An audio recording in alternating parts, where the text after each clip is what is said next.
yeah, kind of entitling thing, everything you wanted to know about EVs, but were afraid to ask. I'm sure no one's afraid to ask, but at least to provide an opportunity to have a discussion about the role of electrified transport in decarbonising society and reaching net zero, and some of the opportunities, but of course some of the the challenges and problems associated with that. So my name is Richard. My day job is as a senior lecturer in physical geography at the School of Geography, Geology and Environment at Keele University, where I've just come from. But I also act in a volunteer role for the Diocese of Carlisle. So I'm the Diocesan Environmental Officer for the Diocese of Carlisle. I'm also a director of Penrith Action for Community Transition as well, which is another sort of sustainability group. So I think you can get a sense of my interests. But I've the background to this and my interest in EVs really stemmed around me getting an EV myself. So I got an electric vehicle about just over 3 years ago, and it's a Hyundai Kona, and I've driven just over 50,000 miles or so to date, and throughout the whole of the British Isles. So this is a picture of my EV with a couple of sea kayaks on the roof in Shetland in September. And really owning an EV has got me interested. It's really kind of seen me change the course of my research career. My research career previously has focused on glacial and permafrost environments, which has really given me a graphic illustration of the impacts, the accelerating impacts of climate change on the Arctic in particular. But now I've started to get much more interested in the potential solutions, the way in which we can decarbonize society, and looking at e-mobility and also the rolling out of this new charging infrastructure. In particular. So there's quite a lot to get through, but there's a lot of interesting stuff. So I apologize if it's all a bit speedy, but I will share the sort of a handout of the slides with Christopher afterwards. I'm more than happy for those to be circulated as well as it to be recorded. So I'll provide a brief introduction to electric vehicles, then kind of look at some of the potential reasons why to consider switching to an EV. Look at some of the common questions and ongoing challenges. I'd be the first to say that no technology is a panacea. Look at some of the future prospects and some of the really exciting developments in which EVs can play a role. And then, leave you with some indications of where to find out more, and then hopefully plenty of opportunity for Q&A at the end. So in terms of an introduction to electric vehicles, then the first thing I think to highlight is they are not a new technology. If I think back to my childhood, I was used to seeing, our daily pint would be delivered by an electric vehicle, and you still see electric vehicles and electric milk floats. I still see some of those kind of in Stoke-on-Trent. So that's probably a familiar electric vehicle that we might have seen. You've been used to seeing in the UK, whose use dates back to the 1930s. And if we look at a brief history of electric vehicles, then the first electric carriage was invented by Robert Anderson in the 1830s. We had the first sale of commercial EVs in Belgium in 1890. In the year 1900, more personal vehicles that were sold in the US were electric than were combustion engine cars. And I heard recently, I think in 1910 or so, almost all of the taxis in New York were electric. Then of course the combustion engine won over, and there was very little development in electric vehicles or use for a long period of time. But then in the 1970s, you started to see the reintroduction of some electric vehicles. This Enfield 8000 in 1973, but only with a range of 40 miles. The key enabling technology, of course, and probably many of you are on laptops and using mobile phones on a daily basis. That enabled that technology as well, but with the development of the lithium-ion battery in the 1980s. And then we saw the first application of that within a vehicle, within hybrid vehicles. The Toyota Prius was launched in 1997. And then it was the launch of the Tesla Roadster in 2008, and the launch of Tesla as a car company that really was the big market disruptor that's seen the situation we have now in terms of the rapid growth of electric vehicles. And I think it's remarkable, the acceleration in the demand for electric vehicles. So this shows the acceleration from the mid 2015 through to 2021 in the first quarter, and you can see that acceleration in the use of fully battery electric vehicles, or the purchase or registrations of full battery electric vehicles over that short time period.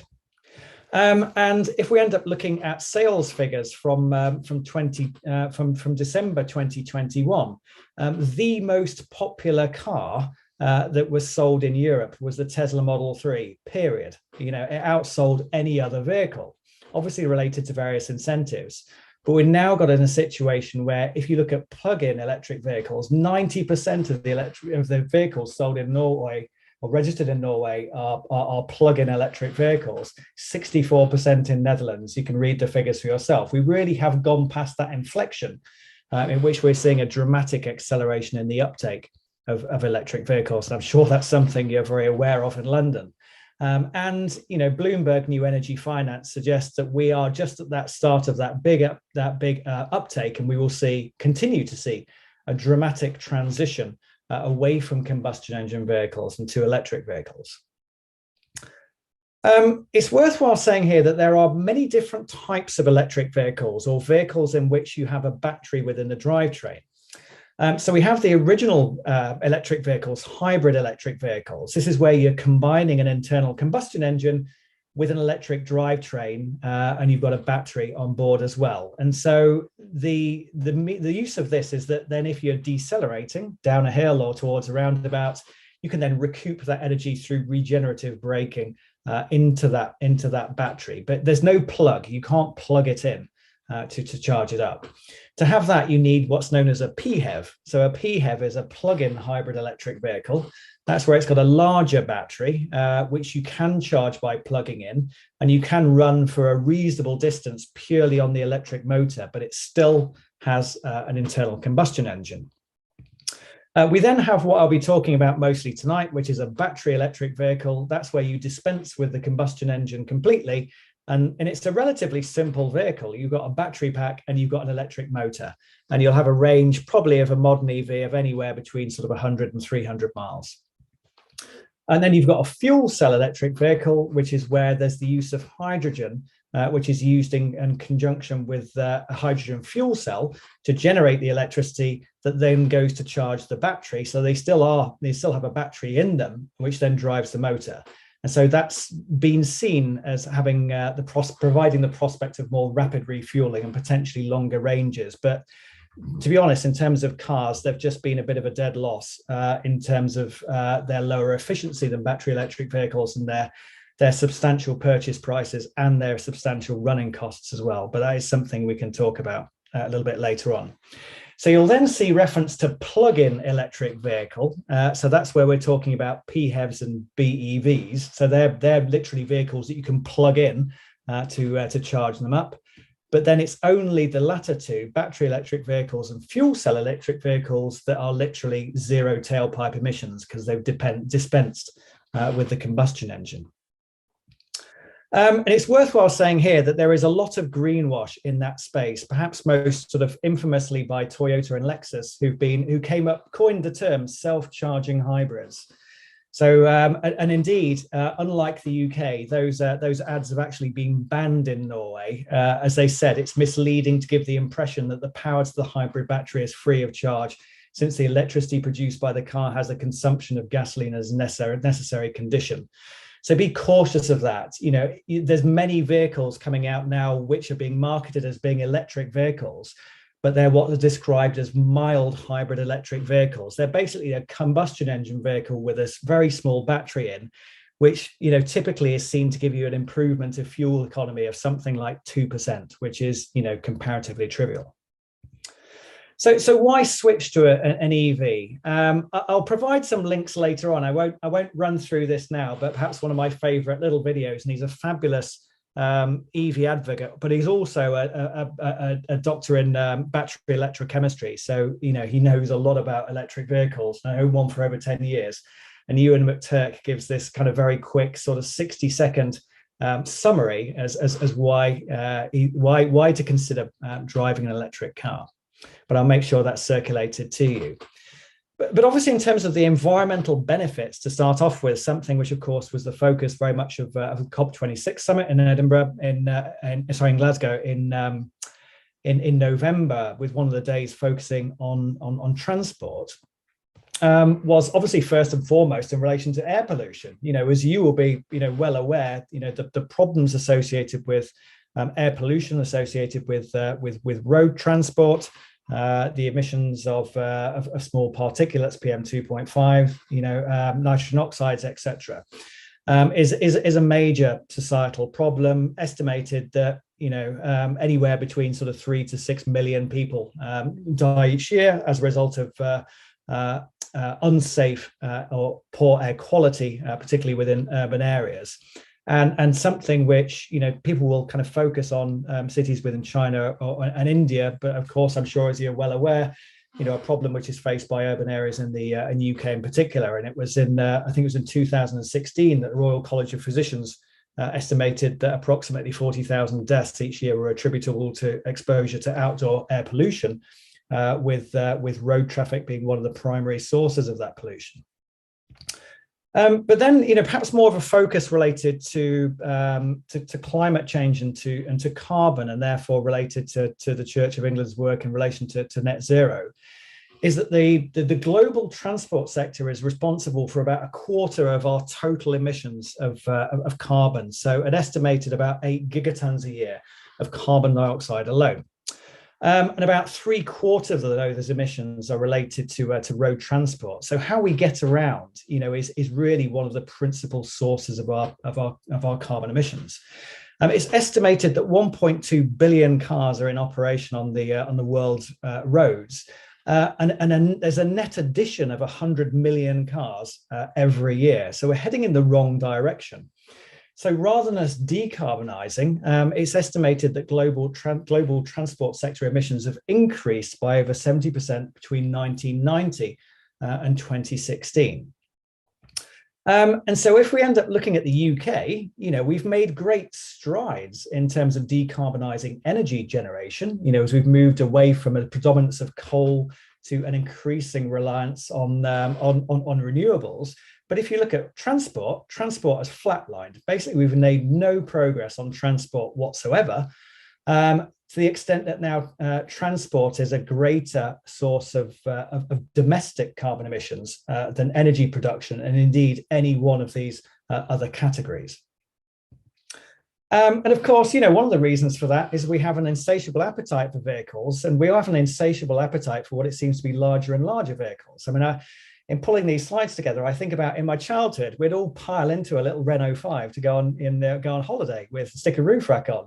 Now, the standard vehicle with people driving around, one up potentially in a 1.5, 2 ton, SUV. And it's always striking this idea that if SUV drivers were a nation, they would rank 7th in the world for carbon emissions. So whilst engines have got gradually more fuel efficient, we've got this sort of predilection for buying progressively larger cars which are not renowned for their fuel efficiency.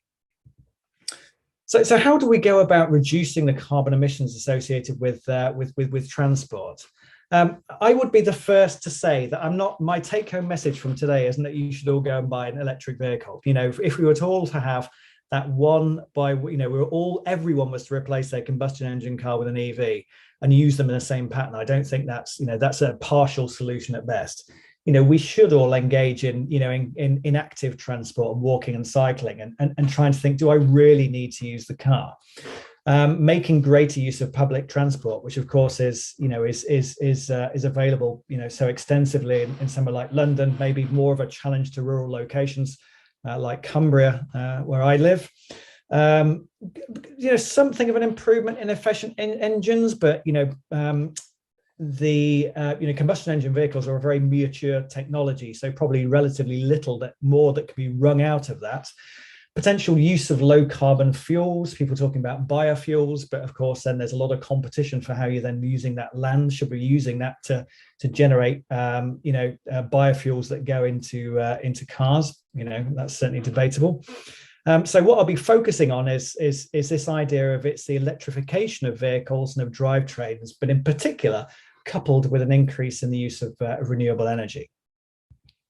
And of course, this is a central plank of government policy, and for the Committee on Climate Change, sees that a mass transition away from combustion engine vehicles to full battery electric vehicles is a critical component of national policy for heading towards net zero by 2050. And of course, one of the big headline announcements in November 2020 was that well-trailed bringing forward the ban of the sale of new petrol and diesel cars to 2030. Although it'll be interesting to see, almost certainly things like plug-in hybrids and things will probably still be allowed to be sold. But that's it shows an intent there. Now, if we end up looking at the carbon footprint of electric vehicles, then of course, if we look at the full life cycle analysis of any vehicle, we've got the embedded carbon, we've got the carbon emissions associated with its production, we've then got the carbon emissions associated with its use and the energy source which is driving that car, and then we've got the end of life emissions associated with the safe disposal, or hopefully increasingly the recycling of that vehicle. And of course, the grey lines are meant to show different sizes of combustion engine vehicle. The blue lines end up showing an electric vehicle. So you can see initially, if we take the lowest one, the smallest car, initially it starts off with a significant carbon penalty related to the energy that's required and the emissions that are required to end up, I'll see whether I can change my pointer so you can see that a bit more clearly, are associated with that carbon penalty related to the energy required to produce that battery. But then over time, over that use phase, because the carbon emissions associated with the fuel that's driving your vehicle are lower, you reach that point at which you break even, and then you have a net carbon saving related to that electric vehicle over time. And the fact that we're talking about electric vehicles and you're connecting the electric vehicle to the supply grid means that then the potential energy saving depends very strongly on the energy mix. If you were to drive your electric vehicle on electricity which is generated solely by coal, there would be no benefit whatsoever. But even with natural gas, and then certainly when we start to think about renewables, it's the combination of electric vehicles with renewable energy production which are associated with then the most significant carbon reductions. And if we look at some of the most recent estimates of full life cycle greenhouse gas emissions related to different types of vehicle, this is a report that was produced by the International Council on Clean Transportation. And they are very clear in terms of seeing battery electric vehicles. This is associated with a current average grid mix for the world as being associated with the lowest life cycle greenhouse gas emissions related to its use over its entire lifetime. So you have got that penalty related to the battery manufacturer. But you've got a much more limited carbon emissions associated with the fuel that are driving that. There are little things as well, like they're simple vehicles, so you're not also having to manufacture the combustion engine and all of those other components that go within a combustion engine car. And I'm sure probably a favorite book of mine, I'm sure many people have got that, is How Bad Are Bananas? The Carbon Footprint of Everything by Mike Berners-Lee. And he sort of presents this in terms of, well, what would be the total, carbon emissions? So looking at all of the, not just carbon dioxide, but methane and the whole basket of gases of a return trip from London to Glasgow, which I think was about 800 miles or so. Realistically, you're not going to do that by bike. But you can see the figures here: 40 kilograms for a coach journey, 64 kilograms for a train. But then you start to get to personal transportation. The one that appears first is a small battery electric vehicle, just with a driver only, is 148 kilograms. If you end up with two people in that, then you've got carbon emissions which are equivalent to using mass transportation. And if you end up thinking of one person sort of traveling one up in a Range Rover up and down to London and Glasgow, a ton of carbon related to that journey. So that helps to kind of put those different transport options in their context in relation to their relative carbon footprints. So sort of moving on, making reasonable time. There's a number of different common questions and ongoing challenges which are worthwhile just sort of introducing, and I imagine this is something that we'll have the opportunity for some discussion at the end. So I guess the common questions that are asked, is can you really do long journeys, or surely they're not a mature technology and we really need to we could use them for kind of local commutes, but we need to kind of retain a combustion engine car for longer trips. Where can I charge, which is a very natural question to ask. Will they melt the grid, which is a frequent one, which is put in certain sectors of the press. If we all make this transition to EVs, they'll end up completely overwhelming the grid and all our lights will go out. What happens to the batteries at the age? Don't they degrade within a few years and then end up having to be consigned to landfill? And how much can I save? And what about the upfront costs? So just a few responses to that. Can they do long journeys? Absolutely. As I say, I've had mine for 3 years. I've done about 57,000 miles now. I've just driven up from Keele this evening. That's 135 miles. I've traveled all over Scotland. I've traveled down to the southwest. I've traveled literally the length and breadth of the British Isles. I've not traveled overseas yet. But absolutely, you can do long journeys in battery electric vehicles. But you do have to do more. You do have to do some planning to figure out where you're going to stop and charge. You have to kind of consider the time associated with the charging. And I would always recommend, thinking of, well, if I'm going to stop and charge there, what if that charger isn't working? Where would I go then? So there is some more planning. It's not as easy yet as we would like it to be. But if I was driving from sort of Stoke up to Wick, these orange dots are showing you all of the rapid chargers that you would use and that are available on that route. So there is certainly along the main transport networks, there are extensive and certainly improving charging provision. Where can you charge?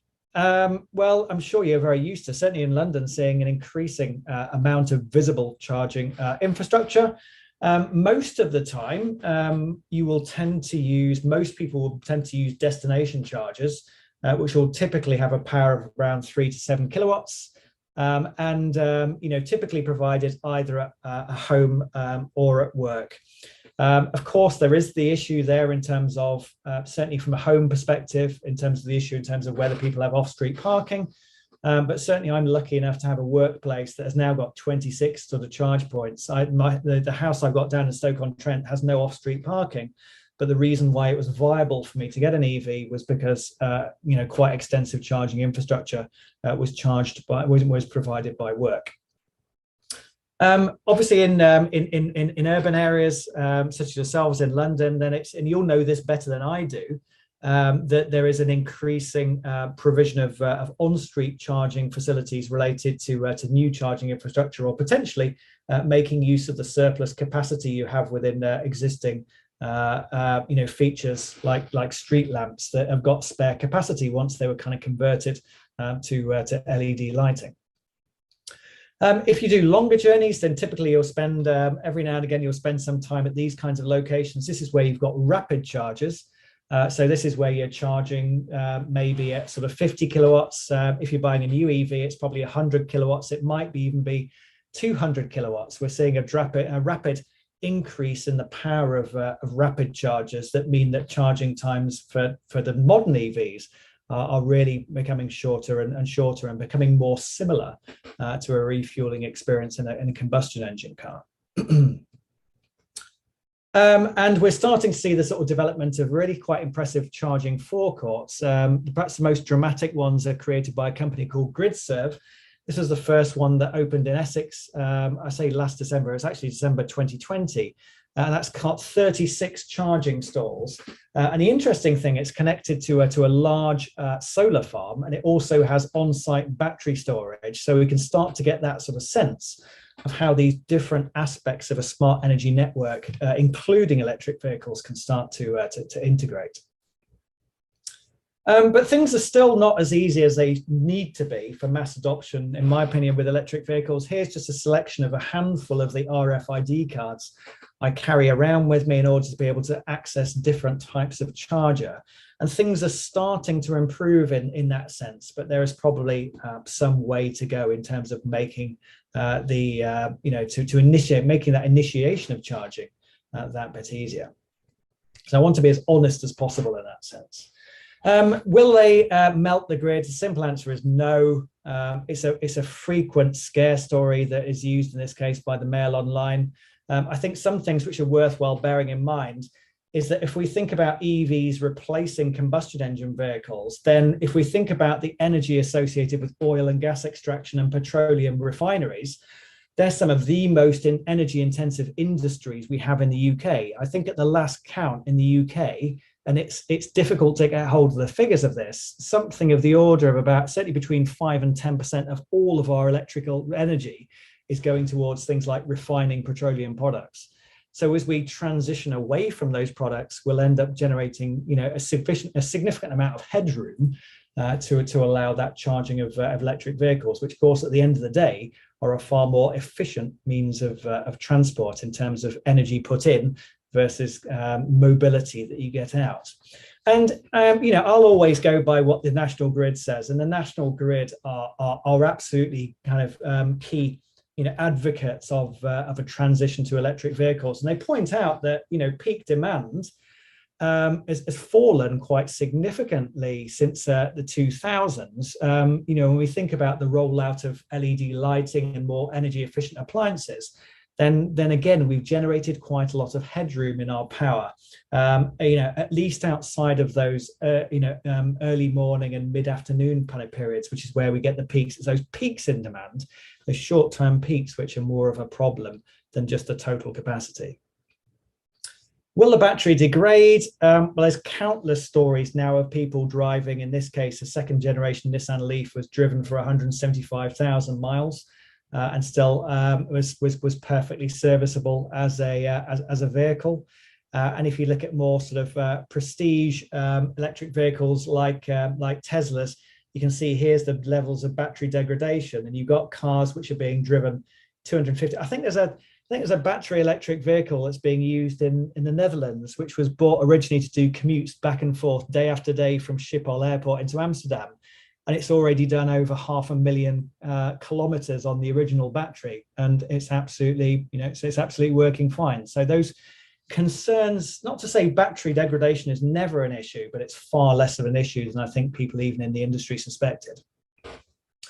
How much can you save? A little bit of a back of the envelope calculation. I used to have a Skoda Fabia, a 1.2 litre petrol engine, got an average economy of about 45 miles per gallon. So I'm generally, I do quite a lot of miles in terms of commuting on a weekly basis, back and forth between Stoke and Penrith. So I do on average about 20,000 miles. So if 45 miles per gallon translates to 2,020 litres of fuel at £1.49 per litre, which is what I saw most recently, that's about £3,000 a year on petrol. And if you use the UK government's greenhouse gas conversion factors, that's about just over 5.5 tonnes of carbon dioxide equivalent. If I compare that to my EV with an average efficiency of 3.7 miles per kilowatt hour, that's about just short of 5,500 kilowatt hours of energy. If I can charge my EV up overnight at 7.5p per kilowatts, that's a total cost of about 400 quid. So you're saving about 2.5 grand a year on fuel costs. And again, that's also, if we look at the average grid intensity that's used to charge, that suggests a saving of over 4 tonnes of carbon dioxide equivalent. And that's before you start to think about the lower servicing costs and also the lower maintenance costs and for the moment at least, zero road tax.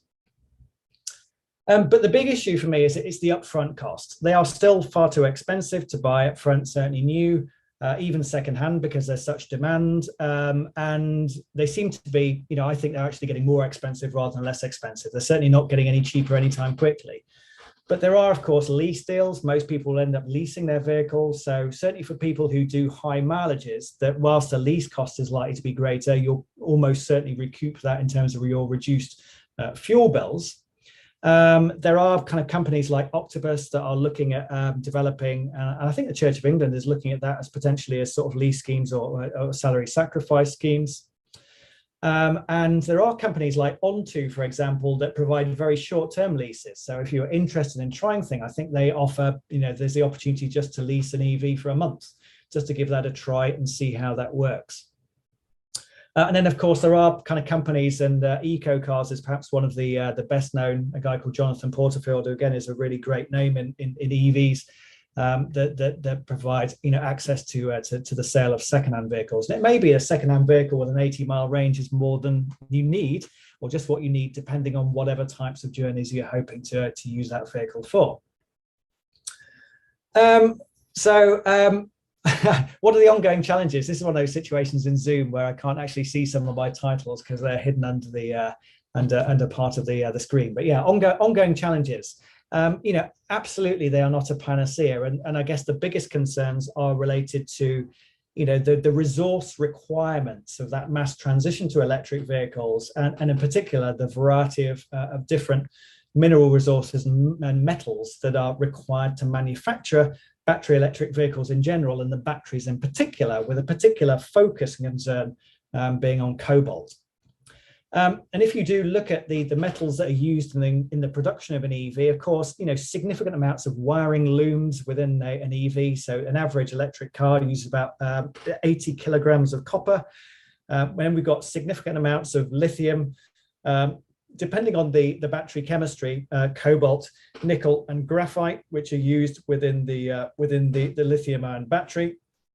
And then you've got the rare earth elements, which are used in the electromagnetics in the motors. So a significant diversity and cocktail of materials which are used within the manufacture of the EV and the battery. And there's been a lot of focus and concern, quite rightly, in relation to cobalt in particular, which has been referred to on a number of occasions here. And there was a sort of like a rather sort of misguided panorama program I think it was sort of like last year about cobalt being the dirty secret of electric vehicles. In fact, cobalt is a kind of concern, and concerns related to obviously the mining practices. But it's worthwhile bearing in mind, we have significant amounts of sort of cobalt within our mobile phones, within our laptops, and cobalt is also used to desulfurize diesel as well. So it's used routinely without different aspects of the supply chain, and not just in the batteries within EVs. And I think something which has got relatively little attention is that there's a huge amount of work that's going into the exploration of different types of battery chemistries. And already Tesla and other vehicles have launched battery electric vehicles with cobalt-free batteries. So Tesla and other companies are producing vehicles with so-called LFP batteries. So that's where you've got lithium, iron, and phosphorus. So you've stripped out the cobalt as a concern out of that battery manufacture. Also, a thing which I think is at least a benefit of EVs is that they have the potential to fit within the donut economy. And many of you, I'm sure, will be familiar with the work of Kate Rayworth in that space, that need to have more of a regenerative and restorative economy, in which rather than just consume and then kind of lob it into a landfill site, we use those resources, we make something, but then we are regenerating, we are recycling those materials and maintaining those materials in the supply chain to limit our use of our requirement to use more virgin ores. And the good thing in that respect about battery electric vehicles is even when the battery is degraded maybe to 70 or 80%, which is seen as the end of its useful life in a vehicle, then there's second life uses of that, and in particular, for example, related to grid storage, or potentially within domestic energy solutions as well. So there's second life uses for those batteries. And then ultimately, there's absolutely no reason, and we're starting to see developments here, why any of those materials can't be recycled and be used to manufacture new batteries.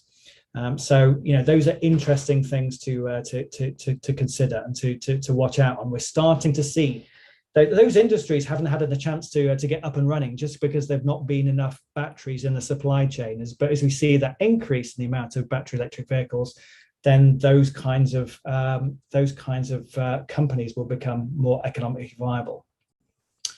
I am concerned about things like, there's something which gets forgotten in this space more generally is the need for a just transition. So you can yield very dramatic cost savings in your mobility at the moment in transitioning to a battery electric vehicle. But the simple fact is that the majority of people can't afford the cost premium for a battery electric vehicle to purchase one, and that's a concern.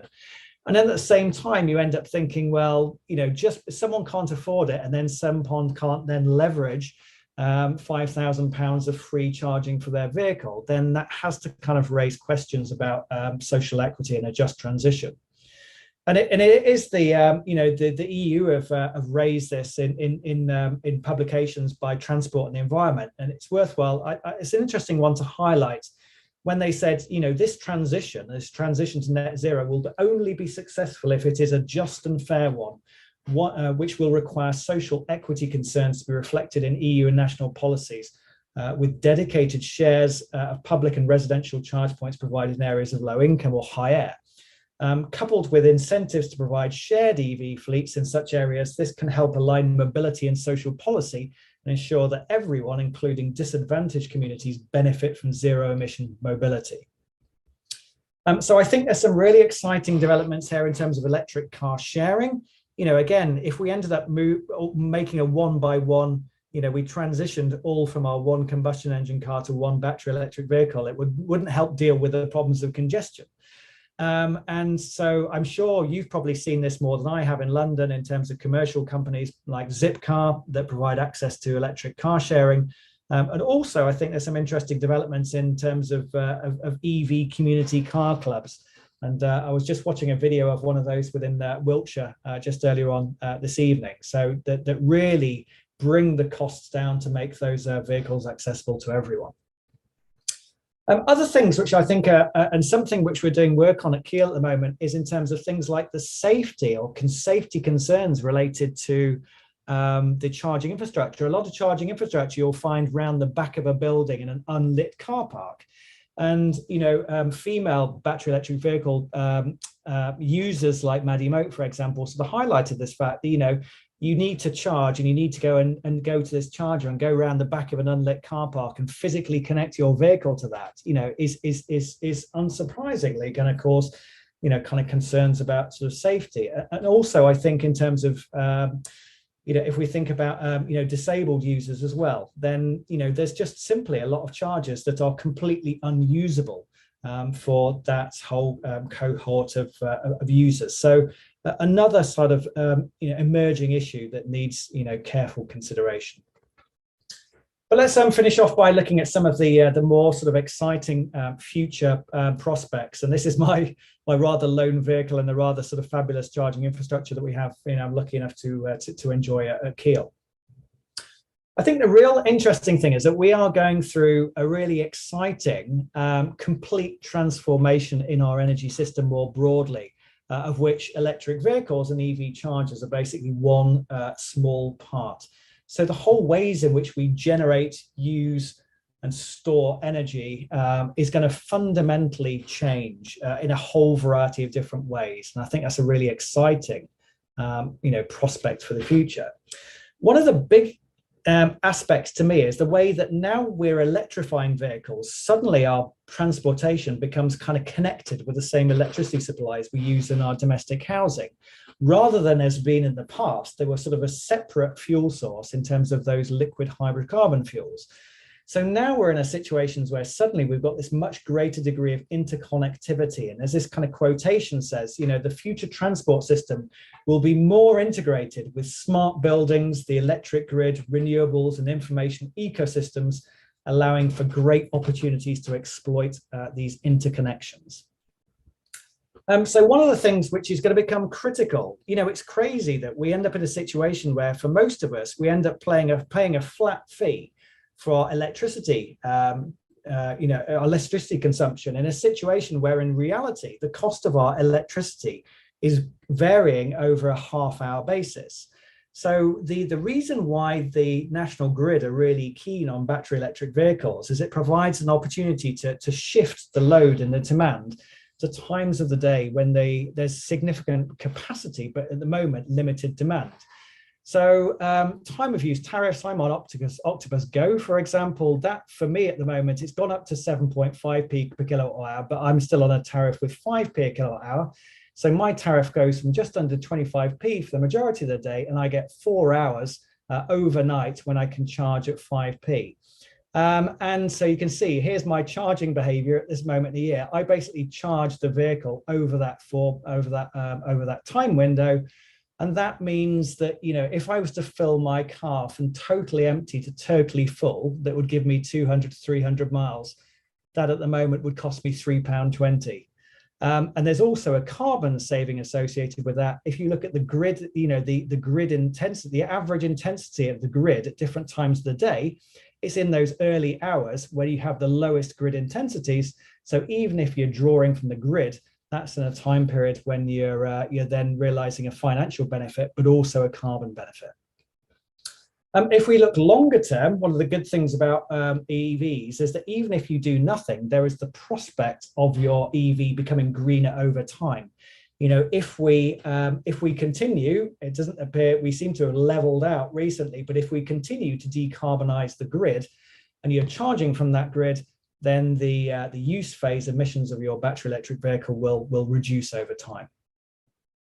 The bit I get really excited about, and something which is interesting, I guess, for us in terms of we think about the potential use in terms of the Church of England, is where you connect these electric vehicles with local microgeneration or self-generation.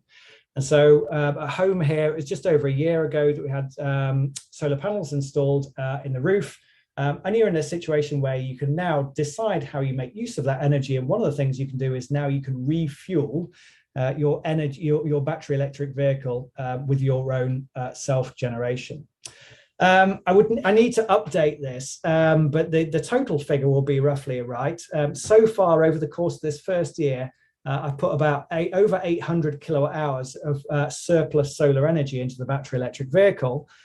So an average efficiency of 3.7 miles per kilowatt hour, about 3,000 miles of my driving this year have been powered by surplus solar from those 12 solar panels on the roof, which I must confess, it still blows my mind.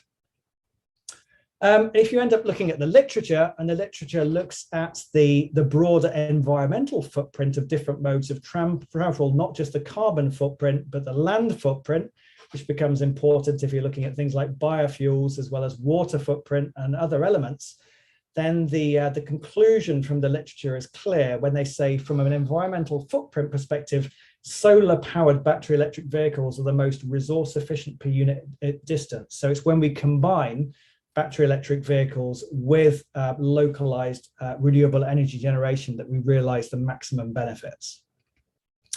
And there is, of course, I said at the start that there is this big penalty associated with the manufacture of the battery.